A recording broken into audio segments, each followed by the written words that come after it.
नमस्कार। इस समाचार बुलेटिन में आप सभी का बहुत बहुत स्वागत है। मैं हूं निखिल सिंह और सबसे पहले डालते हैं क्या है इस वक्त की सुर्खियां। लोकसभा चुनाव के तीसरे चरण के लिए आज शाम थमेगा प्रचार। 10 राज्यों और 1 केंद्र शासित प्रदेश की 93 सीटों पर 7 मई को होगा मतदान।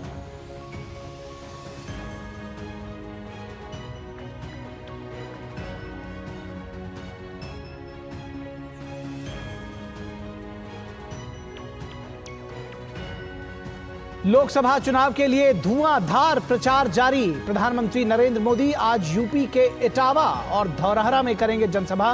रामलला के दर्शन और पूजन के बाद अयोध्या में होगा road show.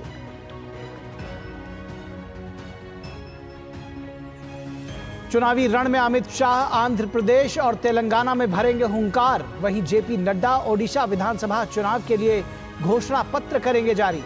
Doctor S Jaishankar Cuttack में पार्टी कार्यकर्ताओं की बैठक में होंगे शामिल।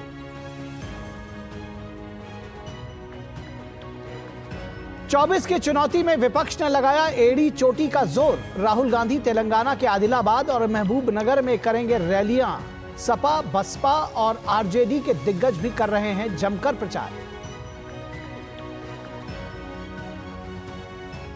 जम्मू कश्मीर के पुंछ में भारतीय सेना का तलाशी अभियान जारी। पुंछ में कल वायुसेना के काफिले पर हुए आतंकी हमले में 1 जवान हुआ था शहीद।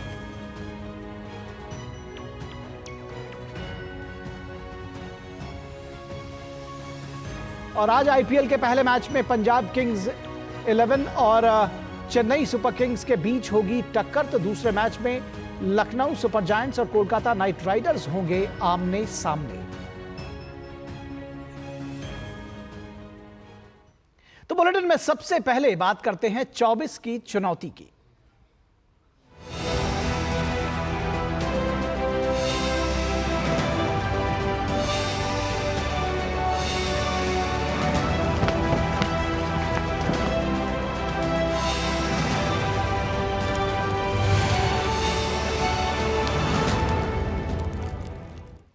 लोकसभा चुनाव के तीसरे चरण का प्रचार आज शाम थम जाएगा। इस चरण में 10 राज्यों और 1 केंद्र शासित प्रदेश की 93 सीटों पर 7 मई को वोट डाले जाएंगे। इन 93 सीटों पर मतदाताओं को लुभाने के लिए सभी पार्टियों ने पूरी ताकत झोंक दी है।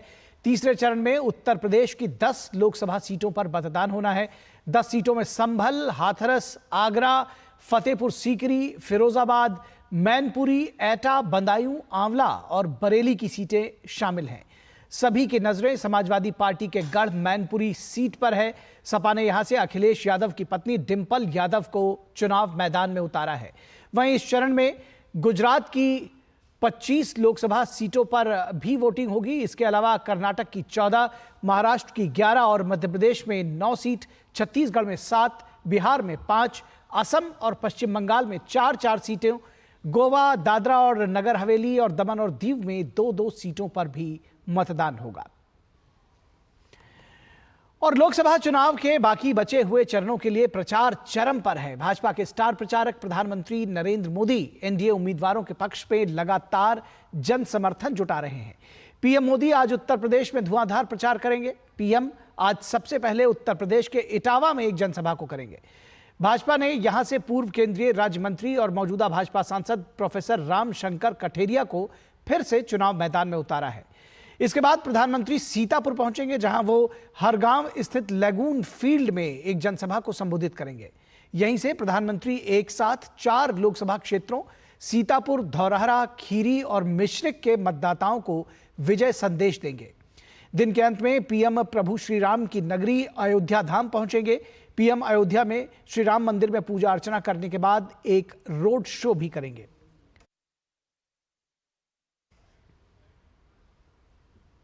और प्रधानमंत्री नरेंद्र मोदी के अयोध्या दौरे पर राम जन्मभूमि के मुख्य पुजारी आचार्य सत्येंद्र दास ने कहा है कि प्राण प्रतिष्ठा के बाद यह पहली बार है जब पीएम अयोध्या आ रहे हैं। इस दौरान वे रामलला के दर्शन भी करेंगे।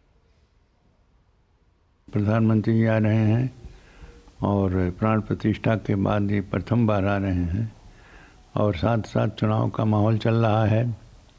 इसी चुनाव में रोड शो भी करेंगे और रामलला का दर्शन करेंगे। रामलला के दर्शन में जो भी इनके सम्मान होता है उस प्रकार से दर्शन के अवधि में इनके सम्मान किया जाएगा और साथ ही साथ शुभकामनाएं शुभ आशीर्वाद दिया जाएगा कि रामलला के कृपा बनी रहे और इनके जो जिस उद्देश्य से यहाँ आए हैं वो उद्देश्य पूर्ति हो और साथ साथ इनके जो रोड शो करेंगे वो भी जिस उद्देश्य से कर रहे हैं उसकी पूर्ति हो।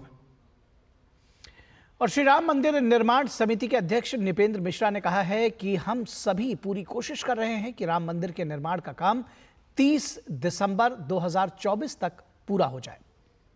हम सब प्रयासरत हैं कि पूरा मंदिर 30 दिसंबर 2024 तक पूरा हो जाए। और चुनावी घमासान में सभी राजनीतिक दल ताबड़तोड़ रैलियां कर रहे हैं। बीजेपी के स्टार प्रचारक और केंद्रीय गृह मंत्री अमित शाह आज आंध्र प्रदेश और तेलंगाना में रैलियां कर रहे हैं। अमित शाह आज एनडीए और बीजेपी प्रत्याशियों के समर्थन में 4 चुनावी रैलियां करने वाले हैं। वो आंध्र प्रदेश के हिंदूपुर में लोकसभा क्षेत्र में एक सार्वजनिक बैठक को संबोधित करेंगे और एनडीए प्रत्याशी के समर्थन में चुनाव प्रचार में हिस्सा लेंगे। वहीं तेलंगाना में अमित शाह 3 चुनावी रैलियों में मतदाताओं को संबोधित करने वाले हैं। केंद्रीय गृह मंत्री की आदिलाबाद, निजामाबाद और मलकाजगिरी में चुनावी रैलियां हैं।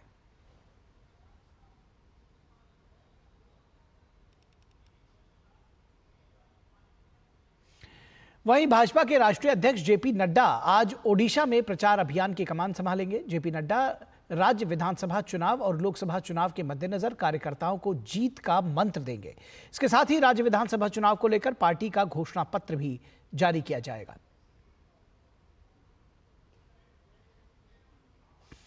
विदेश मंत्री डॉक्टर एस जयशंकर भी आज ओडिशा के कटक में पार्टी कार्यकर्ताओं की बैठक में शामिल होंगे और चुनावी रणनीति पर चर्चा करेंगे। वहीं मध्य प्रदेश के मुख्यमंत्री डॉक्टर मोहन यादव आज राज्य में पार्टी के प्रचार अभियान को धार देंगे। वो सागर जिले में एक जनसभा को संबोधित करेंगे और पार्टी के पक्ष में जनता से वोट की अपील करेंगे। बीजेपी नेता ज्योतिरादित्य सिंधिया ने प्रधानमंत्री नरेंद्र मोदी के नेतृत्व की सराहना करते हुए कहा है कि देश का भविष्य सुरक्षित है। इसके साथ ही इंडी गठबंधन पर उन्होंने प्रहार किया और उसको ठग बंधन बताया। अगर अपना जो पारंपरिक सीट है, अगर आप वो छोड़ के कहीं और से लड़ रहे हो तो ये तो स्वयं एक प्रश्न चिन्ह लोगों के दिमाग में तय करता है। मैं भी चुनाव हारा, पर मैं कहीं और से नहीं लड़ रहा हूं, मैं गुना से लड़ रहा हूं। और लोकसभा चुनाव के लिए सभी दलों का धुआंधार प्रचार जारी है। कांग्रेस नेता राहुल गांधी आज तेलंगाना में चुनाव प्रचार करेंगे। राहुल गांधी तेलंगाना के आदिलाबाद और महबूब नगर में जनसभाओं को संबोधित करेंगे।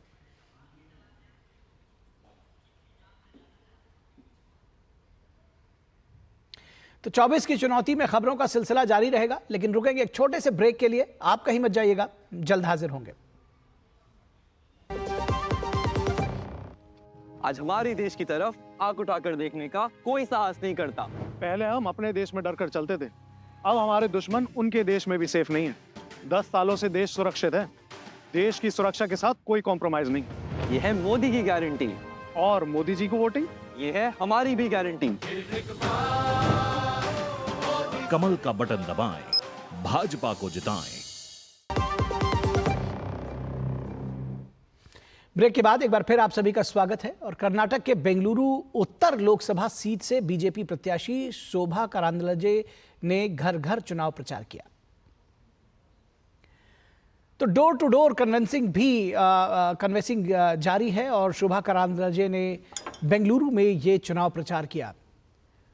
मतदाताओं से सीधे मिलने का ये एक तरीका है जो कि चुनाव प्रचार के दौरान देखा जाता है। और शोभा करांदलजे ने घर घर यानी डोर टू डोर कन्वेंसिंग की, मतदाताओं के बीच में पहुंची। तो कर्नाटक की सियासत गर्म है। वहीं कर्नाटक के कुछ हिस्सों में भीषण गर्मी के बावजूद मतदान प्रतिशत अच्छा बना रहे, इसको लेकर कई प्रयास किए जा रहे हैं। मतदाताओं की अधिकतम भागीदारी बढ़ाने के लिए गांवों में स्वीप कार्यक्रम संचालित किए जा रहे हैं। देखिए यह विशेष रिपोर्ट।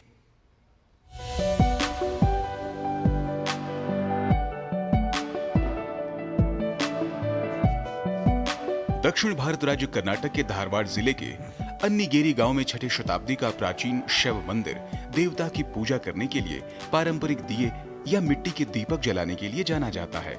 इसके प्रांगण के ठीक बाहर जगमगा रही ये रोशनी किसी पूजा कार्यक्रम के तहत नहीं है, बल्कि मंदिर प्रांगण को रोशन करने वाले ये लोग निर्वाचन आयोग के स्वीप कार्यक्रम के तहत मतदाताओं को जागरूक कर रहे हैं। इसका उद्देश्य मतदाताओं को उनके अधिकारों के साथ साथ उनके वोट के महत्व के बारे में बताना है।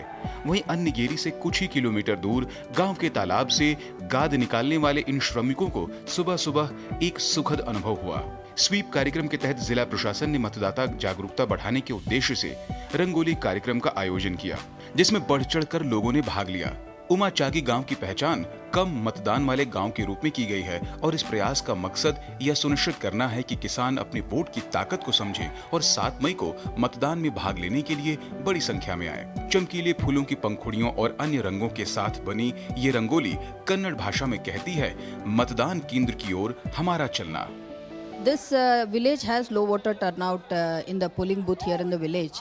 So to address that, we have planned a sweep activity to create awareness about what is the support system, what are the facilities in the polling booth, and why they should vote.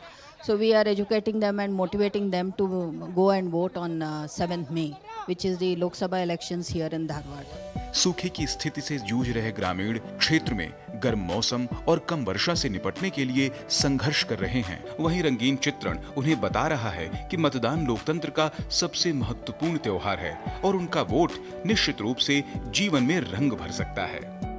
हर वो छोटा कदम जो देश में मतदान की प्रतिशत को बढ़ाए, उसमें इजाफा करे, वो लोकतंत्र के लिए एक बेहद अहम कदम माना जाएगा। इसी तरह के कदम, इसी तरह की पहल कहीं ना कहीं लोगों में आत्मविश्वास जगाती हैं कि वो जाकर अपना मतदान कर सकते हैं। उनमें ये विश्वास जगाती हैं कि उनका मत बेहद कीमती है। रंगोली आमतौर पर घर की चौखट पर मेहमानों के स्वागत के लिए बनाई जाती है और इसमें कोई दो राय नहीं कि ये रंगोली भी इन तमाम गांव वालों का स्वागत करेगी जब ये अपने घरों से निकलेंगे 7 मई को, मतदान केंद्रों तक जाएंगे और मतदान में हिस्सा लेंगे। कैमरा पर्सन मोर मुकुट शर्मा के साथ रवि धीमान, डीडी न्यूज धारवाड़। और शिवमोगा लोकसभा क्षेत्र कर्नाटक की हाई प्रोफाइल सीट्स में शुमार की जाती है। बीएस येदियुरप्पा के बेटे और यहां से सांसद BY राघवेंद्र फिर से बीजेपी के टिकट पर चुनाव मैदान में हैं। हालांकि कांग्रेस ने कन्नड़ फिल्मों के सुपरस्टार शिवराज कुमार की पत्नी गीता शिवराज कुमार को टिकट देकर मुकाबला दिलचस्प कर दिया है। देखिए हमारे संवाददाता रवि धीमान की यह विशेष रिपोर्ट।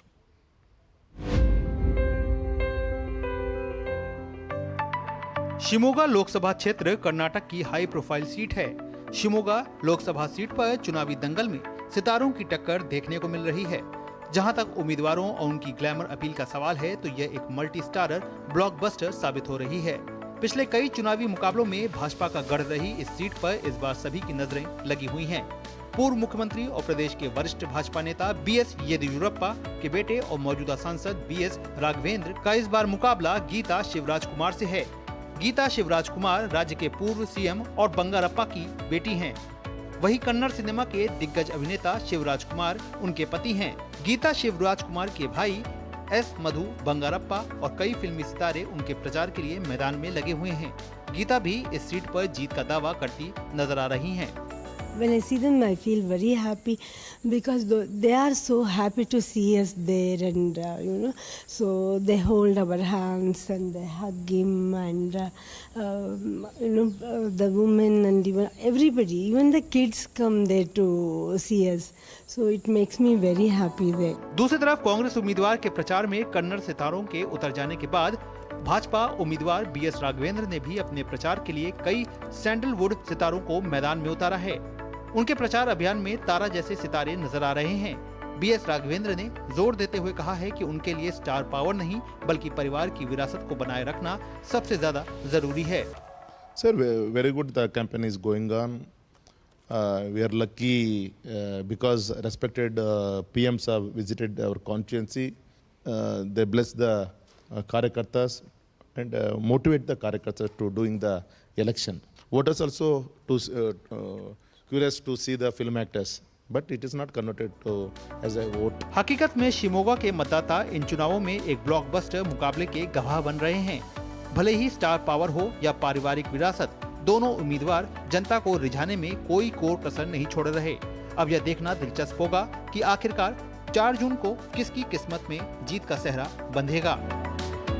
शिमोगा कर्नाटका में हमेशा से ही एक वीआईपी सीट रही है, लेकिन इस बार नेताओं के साथ साथ फिल्मी सितारों का काफिला भी इस सियासी कारवां से जुड़ गया है। और लोग शिकायत नहीं कर रहे हैं, क्योंकि हर रोज ऐसा नहीं होता कि फिल्मी सितारे उनके द्वार पर वोट मांगने के लिए आएं। कैमरामैन मोर मुकुट शर्मा के साथ रवि धीमान, डीडी न्यूज, शिमोगा। और बात दिल्ली की। दिल्ली में लोकसभा चुनाव में प्रकाशकों के क्या होंगे चुनावी मुद्दे और क्या सोचते हैं वे इस बार के लोकसभा चुनाव को लेकर। इस पर दिल्ली में किताबों की दुनिया कहे जाने वाले दरियागंज के अंसारी रोड का जायजा लिया हमारे संवाददाता गिरीश निशाना ने। हम मौजूद हैं किताबों की दुनिया में। जी हां, हम हैं दिल्ली के दरियागंज के उस अंसारी रोड पर, जहां पर दाएं बाएं जहां भी निगाह उठा के डालेंगे तो केवल दिखाई देंगे प्रकाशक। क्या सोचते हैं प्रकाशक लोकसभा चुनाव 2024 के बारे में, आइए जायजा लेते हैं। प्रकाशक क्या सोचते हैं चुनावी मुद्दों को लेकर? दिल्ली में आगामी 25 मई को मतदान होना है। सर आप बताइए क्या सोचते हैं? हम तो ये चाहते हैं कि किसी अच्छे नेता को आगे आए जो कि हमारी पब्लिशिंग इंडस्ट्री का भी ध्यान रखे, क्योंकि पेपर के प्राइस थोड़े स्टेबल रहें और हम लोगों को किताबें प्रिंटिंग करने में इजीली अवेलेबल रहें ये पेपर।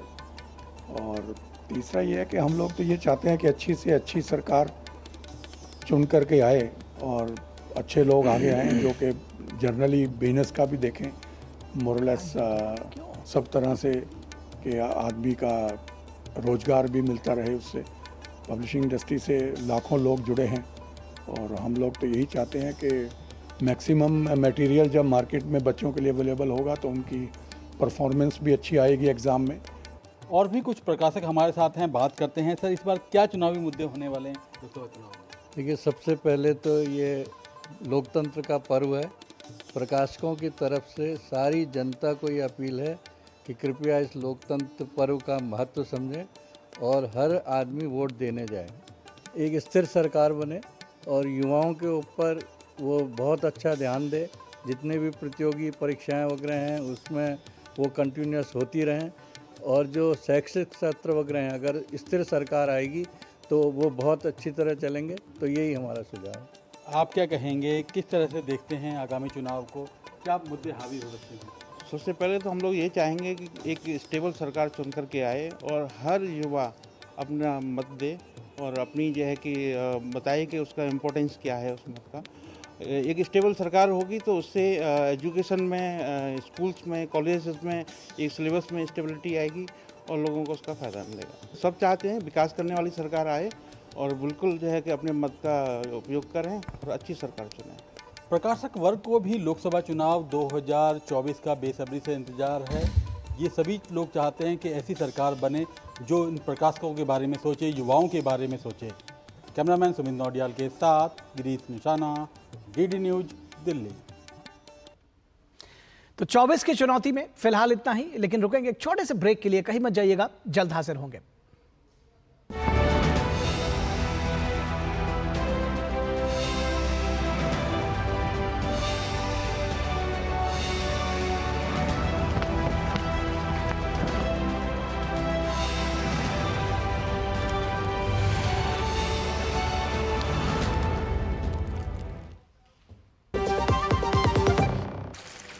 अरे ममता, कहाँ जा रही है भरी दोपहरी में? कहीं नहीं माँ, बस वोट डाल कर आई। बाहर धूप देख रही है? तुम इतनी कड़ी धूप में मीलों चलकर पानी लेने जाती थी और आज हमारे घर में खुद पानी चलकर आता है। अरे माँ, जिसने घर तक नल से जल पहुँचाया है उसको वोट देने के लिए धूप छाव थोड़ी ना देखेंगे। चलो माँ, साथ चलते हैं। जिसकी गारंटी ने जिंदगी संवारी, उसको वोट देने की गारंटी हमारी। कमल का बटन दबाएं, भाजपा को जिताएं। ब्रेक के बाद एक बार फिर आप सभी का स्वागत है। और जम्मू कश्मीर के पुंछ जिले में भारतीय सेना के जवानों द्वारा कड़ी सुरक्षा जांच की जा रही है। डीआईजी, एसएसपी जीओसी समेत अन्य अधिकारी क्षेत्र में सुरक्षा स्थिति की निगरानी कर रहे हैं। सुरक्षा बलों ने पुंछ के कई इलाकों में फ्लैग मार्च भी निकाला है। कल वायुसेना के काफिले पर हुए आतंकी हमले में 1 जवान शहीद हो गए थे और 4 जवान जख्मी हो गए थे। और पुंछ में भारतीय वायुसेना के काफिले पर आतंकवादियों के हमले पर असम के मुख्यमंत्री हिमंत बिस्वा शर्मा ने एक्स पर कड़ी निंदा की है। एक्स पर उन्होंने पोस्ट किया। इसको लेकर हिमंत बिस्वा शर्मा ने कहा कि इस कायरतापूर्ण हमले की कड़ी निंदा करता हूं, जिसके परिणाम स्वरूप वायुसेना के 4 साहसी जवान घायल हो गए।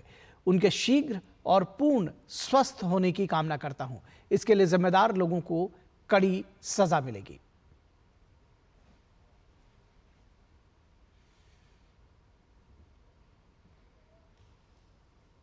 वहीं पुंछ में वायुसेना के काफिले पर आतंकवादियों के हमले पर कांग्रेस अध्यक्ष मल्लिकार्जुन खड़गे ने भी शोक जाहिर किया है।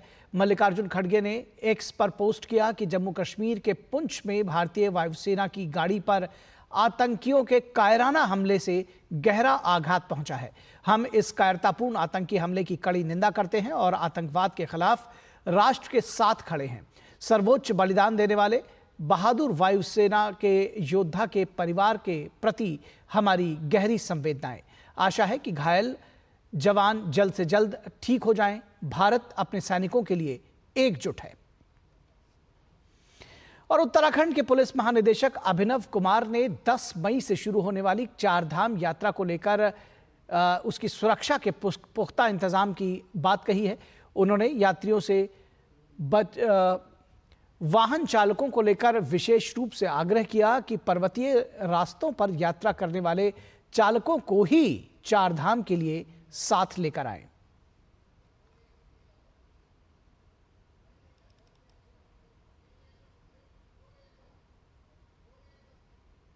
जिस तरह से अलग अलग धाम में भीड़ आने का अनुमान है, उसी अनुपात में हम लोग पुलिस बल की वहाँ पे तैनाती कर रहे हैं। सबसे बड़ी जो समस्या हमारे सामने आती है कि जो अधिकांश यात्री और वाहन बाहर से आते हैं, उनको हिल ड्राइविंग का अनुभव नहीं होता।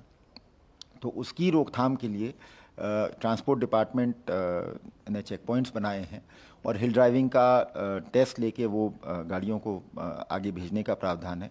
लेकिन निश्चित रूप से गाड़ियों की संख्या इतनी रहती है कि हर एक का इस तरह से टेस्ट कर पाना ऋषिकेश में या जो हमारे एंट्री पॉइंट्स है वहाँ पे संभव नहीं है।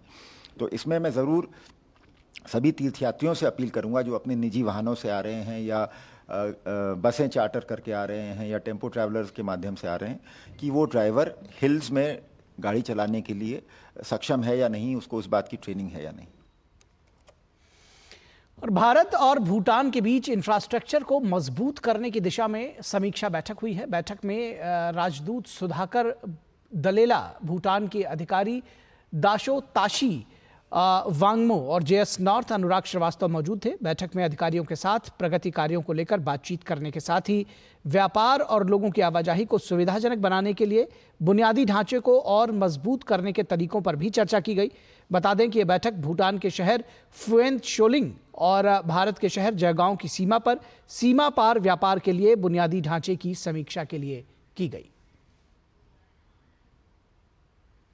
और यहां रुकेंगे एक और छोटे से ब्रेक के लिए, कहीं मत जाइएगा, जल्द हाजिर होंगे। आज हमारे देश की तरफ आंख उठाकर देखने का कोई साहस नहीं करता। पहले हम अपने देश में डर कर चलते थे, अब हमारे दुश्मन उनके देश में भी सेफ नहीं है। 10 सालों से देश सुरक्षित है। देश की सुरक्षा के साथ कोई कॉम्प्रोमाइज नहीं। ये है मोदी की गारंटी। और मोदी जी को वोटिंग, ये है हमारी भी गारंटी। कमल का बटन दबाएं, भाजपा को जिताएं। स्वागत है आपका ब्रेक के बाद। और ओडिशा में पिछले 2 सप्ताह से भीषण गर्मी पड़ रही है और कई इलाकों में पारा 40 डिग्री सेल्सियस के ऊपर पहुंच गया है। 30 अप्रैल को मयूरभंज जिले के बारीपदा देश का सबसे गर्म स्थान रहा और जहां तापमान 46.4 डिग्री सेंटीग्रेड दर्ज किया गया। उस दिन राजधानी भुवनेश्वर का तापमान अप्रैल का सबसे अधिक 45.4 डिग्री था। हालांकि भुवनेश्वर और कटक जैसे शहर अभी भी लू की चपेट में हैं और कल का तापमान 40 डिग्री सेल्सियस के आसपास था। भुवनेश्वर में तापमान 39.7 डिग्री सेल्सियस था। पश्चिमी ओडिशा के बौद्ध और नुआपाड़ा में गर्म हवाओं के साथ तापमान 42 डिग्री तक पहुंच गया। राज्य ने अब तक आधिकारिक तौर पर लू से 2 लोगों की मौत की पुष्टि की है। वहीं स्कूलों को बंद करने का आदेश दिया गया है और छात्र ऑनलाइन कक्षाएं ले रहे हैं।